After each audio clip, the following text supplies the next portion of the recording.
We begin today's show looking at the suffocating heat gripping 3 continents as the summer's record-breaking temperatures continue to scorch large swaths of the United States, Europe, and Asia. China just saw its highest temperature in recorded history, topping 126 degrees Fahrenheit, smashing the previous record by 3 degrees. In northern Syria, displaced people described the conditions at camps as akin to living in an oven, with children and the elderly facing few options for relief from 108-degree heat.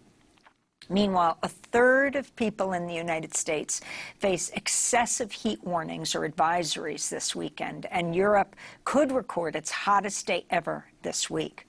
Italian authorities issued an extreme health risk in 16 cities as extreme heat dominated news reports worldwide.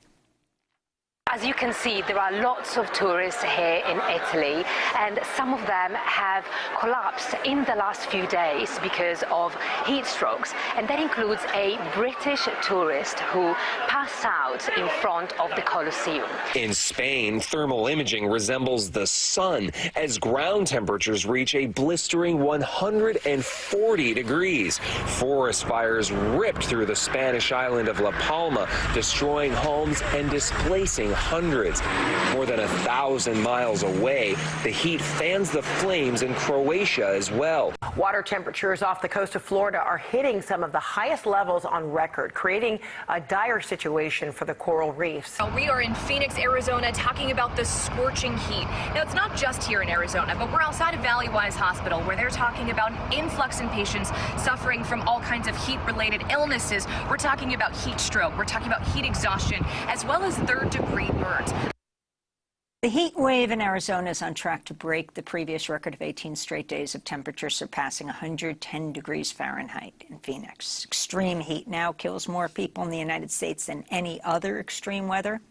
Some of those most at risk include people who work outdoors, as well as unhoused people. All this comes as a UN climate change report found the Earth could pass a dangerous temperature threshold in the next decade that could make climate disasters so extreme we will not be able to adapt unless urgent action is taken to reduce carbon emissions. For more, we're joined by longtime climate reporter Jeff Goodell, whose new book is just out, titled The Heat Will Kill You First: Life and Death on a Scorched Planet. He says he decided to write it after he walked for 10 blocks in Phoenix on a 115-degree Fahrenheit day and nearly passed out, making him realize he'd radically underestimated the dangers of extreme heat. Jeff Goodell has covered the climate crisis for over 20 years at Rolling Stone magazine. His guest essay in the New York Times is headlined, "In Texas, Dead Fish and Red-Faced Desperation Are Signs of Things to Come." Jeff, welcome to Democracy Now! Congratulations on your new book. It's so important. You describe heat as a, quote, first-order threat that drives all other impacts of the climate crisis. Explain. Well, you know, we're seeing these extreme heat events right now that you just described in your intro. It is drawing everyone's attention. But it's really important to grasp that as we burn fossil fuels and loading the atmosphere with CO2, we are, the temperature, we're raising the temperature of the Earth, which is driving all of these other climate impacts that you have described and that we talk about when we talk about climate change, like sea level rise, like drought, like the wildfires that have been burning in Canada. Heat is the primary driver for this climate transformation that we're undergoing right now. It is this invisible force that is changing our world. So talk about your experiences of the heat yourself from Phoenix to Texas. You write in your guest essay in the New York Times, in Texas, dead fish and red-faced desperation are signs of things to come. You can argue that Texas has done this to itself. The planet is getting hotter because of the burning of fossil fuels. This is a simple truth, as clear as the moon in the night sky. No state has profited more from fossil fuels than Texas. Elaborate on this, and don't speak in sound bites. Give us the whole meal. Happily. So I moved to Texas 4 or 5 years ago, and I had lived in the Northeast, and it was really eye-opening moving here because Texas really is the belly of the beast when it comes to both the energy transformation and the impacts of climate change. This is a state that was, built around fossil fuels. There's tremendous riches here as a result of our dependence upon fossil fuels. There's tremendous sort of economic and cultural inertia around oil and gas in this state, and you feel it everywhere you go here. But it's also the state where this transformation towards clean energy is happening very quickly. We had, an extreme heat dome in the last couple of weeks here. There was a lot of concern about the grid going down, and the grid was okay, and largely because of 25% of the power that was going onto the grid during this extreme heat wave was from solar power, which performs very well in hot weather and is not only more reliable but cheaper. And so we have these Texas is making this sort of transformation to a cleaner grid. The problem, of course, is it is not happening fast enough. And in Texas, you feel the changing of our climate in a very dramatic way. There's the risks of sea level rise in Houston. There's a $30 billion Ike Dike that's beginning to be constructed to protect the petrochemical industry and the Houston shipping channel there. There's the heat waves that we've been suffering through in the last few weeks. There's, water shortages. As part of my reporting, I was in the Rio Grande Valley, one of the most productive agricultural regions in the country, and, the Rio Grande is drawing to a trickle there. And so, there's these cascading consequences here where you're feeling the world changing beneath our feet, and yet the kind of politics and culture of this place are lagging far behind those changes. Jeff, we've been talking about this for, since it was enacted, but as the deadly heat wave grips Texas, where you are, Governor Greg Abbott signed a bill eliminating mandatory water breaks for construction workers. I want to play a clip of Ana Gonzalez, the Texas AFL-CIO Deputy Director of Policy and Politics. Texas is the deadliest state when it comes to construction. One worker dies every 3 days in our state. In fact, more workers die of heat-related illnesses in our state than any other state. This is the mayor of the Petro Metro, that's Houston, Sylvester Turner, who warned the bill would have devastating consequences for people working outdoors. If House Bill 2127 is allowed to stand, and it prevents municipal units of government from saying to employers that under extreme weather conditions like heat, that you can't be mandated to provide water breaks, then can you imagine the number of workers who are out there in the heat, construction workers, people working on buildings, developments, you name it, that are going to face heat strokes. Some people will even possibly lose their lives because they're working in very dangerous conditions. This bill is totally insensitive. It goes contrary to the health and well-being and welfare of workers who are out there doing, working under conditions that many, if not most folk, would dare not work under. I mean, that's the Houston Mayor Turner. Jeff, he was talking about the bill, hoping it wouldn't be passed. It has been passed and is going to soon go into effect. Yeah, it is. And Mayor Turner called it insensitive, and I would say that's a gross understatement. It's barbaric. I mean, I live here. I see what it's like working outside. I see these workers building, the buildings that are going up here in Austin. Austin's a boom town, and there's construction everywhere. And, it's hard for me during these heat waves to walk to my mailbox to check the mail. The idea that, you're working on a rooftop or laying asphalt outside in this heat, and it's you're forbidden from taking water in shade breaks. I mean, it's just like back to, kind of Sinclair Lewis's The Jungle. I mean, I don't know how to explain this other than to talk about, a kind of, there's a kind of racism to this. The many of the workers here that are keeping the state going are Mexican. They're coming across the border. They're work incredibly hard. It's just, a kind of politics that's rising here in Texas that I have no kind of good moral explanation for how this can be justified in any way. And in my book, I write about the death of an agricultural worker named Sebastian Perez, not in Texas, but in Oregon, who died in the fields because he was afraid that if he took a water break and a shade break, he would lose his job. And so this kind of this law that the governor, this legislation that the governor has signed, is going to directly result in the deaths of many Texans. In your new book, The Heat Will Kill You First, Life and Death on a Scorched Planet, Jeff Goodell, you write about what happens to our bodies as the heat rises above 107 degrees Fahrenheit.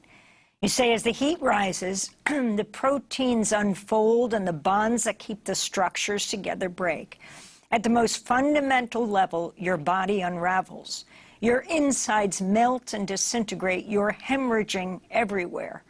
Take it from there, Jeff. Well, that's sort of the end. To begin, our bodies are finely tuned machines that work in a very narrow temperature range. All of us understand that intuitively. If you have a temperature of 100 degrees, something's going on in your body. If you have a temperature of 101 or 102, you're calling the doctor. If you have a temperature of 105, you're going to the hospital. We all know this in our lives. But we don't understand the risks of that, in an outdoor environment and in these kinds of extreme heat events. What happens when your body gets hot is we only have one mechanism to cool down, and that is sweat, as we all know. When it gets hot, our heart starts pumping faster, and it's pushing the blood away from our internal organs and away from our brains, which is one of the reasons why you get kind of dizzy or hallucinogenic or lightheaded when you're suffering from extreme heat.